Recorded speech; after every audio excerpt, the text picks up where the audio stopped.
अस्सलाम वालेकुम रहमतुल्लाहि व बरकातहू। ये जो टॉपिक आज का हमने स्टडी करना है ये 9.1.3 है, डिफ़ाइन द थर्मल कंडक्टिविटी। अब ये जो थर्मल कंडक्टिविटी का टॉपिक है ये एक डेफिनेशन है, लेकिन थर्मल कंडक्टिविटी जो सी है इसकी डेफिनेशन की उस वक्त तक समझ नहीं आती जब तक कि आप इसका फार्मूला ड्राइव ना कर लें और उसको बता ना दें कि जो से थर्मल कंडक्टिविटी क्या होता है। तो इसलिए मैं सबसे पहले 9.1.4 जो से आपको करवाऊँगा, उसके बाद फिर 9.1.3 पे आएंगे। तो 9.1.4 ये है, describe the factor affecting the transfer of heat through solid conductor. यानी कि जो सॉलिड कंडक्टर्स होते हैं वो जो हीट को कंडक्ट करते हैं, अच्छे तरीके से गुजरने देते हैं, उसके अंदर से ट्रांसफ़र ऑफ हीट जो सी है उसके ऊपर कौन कौन से फैक्टर हैं जिस पे वो डिपेंड करती है। ये अंडरस्टैंडिंग का टॉपिक है, इसलिए इसका प्रूव करेंगे हम, अच्छे तरीके से समझेंगे इसको। हमें पता है कि हीट के लिए हम क्यू का लफ्ज़ यूज़ करते हैं। Heat flows along its length L from one face to another face, from higher temperature T1 to lower temperature T2. So amount of heat that flows in unit time is called the rate of flow of heat. So rate of flow of heat is equal to Q over T. तो अगर इसको समझना तो हमें ये picture समझनी पड़ेगी। ये पिक्चर बनी हुई है, एक रॉड की पिक्चर है और इसका जो सा है एक फेस ये है और एक फेस ये है।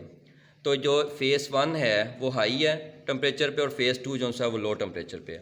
तो अगर हम हाई टेम्परेचर को T1 कह लें, लो टेम्परेचर को T2 कह लें, तो हाई टेम्परेचर से लो टेम्परेचर की तरफ हमेशा हीट ट्रैवल करती है और ये इसकी पूरी की जो सी पूरी है लेंथ होगी L, ठीक है। तो ये एरिया होगा A और ये एरिया होगा A।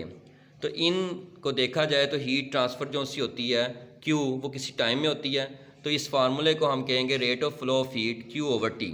तो अब जो ये फैक्टर है Q ओवर T ये तीन चीज़ों पर डिपेंड करता है। Q ओवर T जो सा है ये depend on area, length L and temperature difference T1 minus T2। तो जो सा टेम्परेचर डिफरेंस है और जो सा लेंथ है जो और जो एरिया है वो कैसे डिपेंड करते हैं, अगर इसको देखा जाए तो Q over T proportional to A। तो अगर इस पे ऊपर गौर किया जाए तो आप देखते हैं कि जो सा Q है वो प्रोपोर्शनल है A के। जितना एरिया ज़्यादा होगा उतनी ज़्यादा तेज़ हीट ट्रांसफ़र होगी, जितना एरिया कम होगा उतनी हीट कम ट्रांसफ़र होगी। इसका मतलब ये दोनों डायरेक्टली प्रोपोर्शनल है। लेकिन अगर इसको देखा जाए कि ये जो टाइम है, जितना एरिया ज़्यादा होगा टाइम कम लगेगा, जितना एरिया कम होगा टाइम ज़्यादा लगेगा। इसका मतलब ये इन्वर्सली प्रोपोर्शनल है। तो Q over T proportional to A हो जाएगा। और इसी तरह से अगर देखा जाए लेंथ के साथ इसको कंपेयर किया जाए तो लेंथ जो सी है वो कम होगी, हीट जो सी है वो ज़्यादा ट्रांसफ़र होगी तेज़ी से। अगर लेंथ ज़्यादा होगी हीट कम ट्रैवल करेगी। इसका मतलब ये दोनों इन्वर्सली प्रोपोर्शनल हो जाएंगे, लेकिन टाइम की ये डायरेक्टली प्रोपोर्शनल हो जाएगा कि लेंथ जितनी ज़्यादा होगी टाइम उतना ज़्यादा लगेगा, लेंथ जितनी कम होगी टाइम उतना कम लगेगा। इसका मतलब है ये पूरा का पूरा फैक्टर लेंथ के इन्वर्सली प्रोपोर्शनल है। और लास्ट जो सा टॉपिक है वो है T1 माइनस T2 यानी कि टेम्परेचर डिफरेंस। अब ये टेम्परेचर डिफरेंस जितना ज़्यादा होगा उतनी ज़्यादा हीट ट्रैवल करेगी, जितना कम होगा उतनी हीट कम ट्रैवल करेगी। और जितना टेम्परेचर डिफरेंस ज़्यादा होगा उतना टाइम कम लगेगा, जितना टेम्परेचर डिफरेंस कम होगा उतना टाइम ज़्यादा लगेगा। ये इसके इन्वर्सली प्रोपोर्शनल हो जाएगी। इन दोनों को तीनों को आप जो सा इकट्ठा कर सकते हैं, एरिया को, लेंथ को और टाइम को। इसको और इसको मल्टीप्लाई कर देंगे ऊपर वालों को और लेंथ नीचे लिख देंगे। और जब आप प्रोपोर्शनलिटी साइन ख़त्म करेंगे तो K उसकी जगह पे आ जाएगा। तो प्रोपोर्शनलिटी साइन ख़त्म करने से जो K आता है ये असल में प्रोपोर्शनलिटी कांस्टेंट है, where K is proportionality constant is called thermal conductivity. और K जो है इसको हम थर्मल कंडक्टिविटी कहते हैं। अगर आप K निकालना चाहें तो इसके साथ जो वैल्यू मल्टीप्लाई हो रही है उसको दूसरी तरफ ला कर डिवाइड कर दें, यानी L जो सा है वो ऊपर आ जाएगा और A T1 माइनस T2 नीचे चला जाएगा। तो ये K की वैल्यू आपके पास आ जाएगी Q over T L over A multiply by T1 minus T2।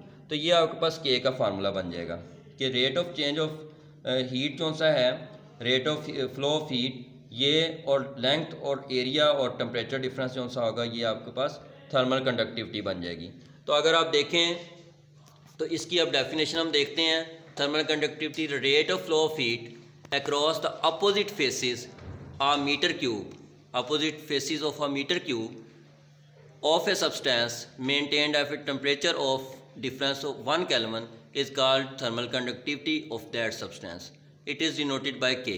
अब आप देखें कि दोनों फेसेस जो से हैं, जो दो फेसेस थे T1 और T2 जिसमें टेम्परेचर था, उसमें जब 1 केल्विन टेम्परेचर जो सा है वो जाता है, मूव करता है, थर्मल कंडक्टिविटी उसको कहते हैं। ठीक है, इसका मतलब ये हो गया कि आपके पास ये रेट जो फ्लो ऑफ हीट है ये, और इसी तरह से जो लेंथ है वो, और एरिया और टेम्परेचर डिफरेंस, ये सारे मिलके आपकी थर्मल कंडक्टिविटी बनाते हैं। तो इसका मतलब थर्मल कंडक्टिविटी जो सा है ये हमें इस तरह से बता सकते हैं कि जो भी सॉलिड चीज़ होगी उसके अंदर जो सी ट्रांसफ़र ऑफ हीट होगी वो कितनी ट्रांसफ़र ऑफ हीट होती है, कितने अच्छे तरीके से होती है, उसको थर्मल कंडक्टिविटी कहते हैं। तो ये आज का टॉपिक था, उम्मीद है आपको समझ आ गया होगा 9.1.3 और 9.1.4। अस्सलाम वालेकुम रहमतुल्लाहि व बरकातहू।